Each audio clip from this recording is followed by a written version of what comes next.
ఆంధ్రప్రదేశ్ అని తెలుగువారికి ఒక ప్రత్యేక రాష్ట్రం వెనుక ఒక మనిషి ఆమరణ నిరాహార దీక్ష చేసి ప్రాణత్యాగం చేశాడు అనే విషయం మీకు తెలుసా?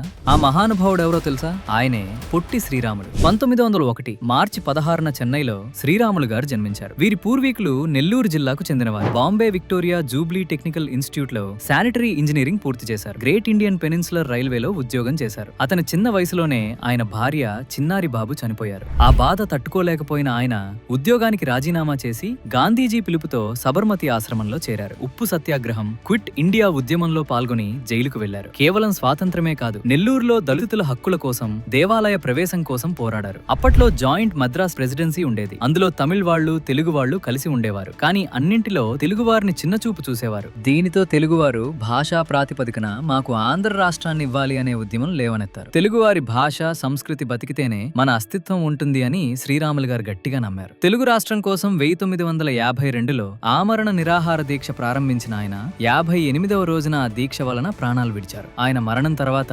దేశమంతా కదిలిపోయింది. చివరికి 1953లో కర్నూలు రాజధానిగా ప్రత్యేక ఆంధ్ర రాష్ట్రం ఏర్పడింది. తన ప్రాణాన్ని అర్పించి తెలుగు జాతికి రాష్ట్రాన్ని అందించిన అమరజీవి పొట్టి శ్రీరాములు గారికి మన వందనాలు. ఇలాంటి రియల్ స్టోరీస్ కోసం లెజెండ్ వాల్ట్ ని సబ్స్క్రైబ్ చేయండి.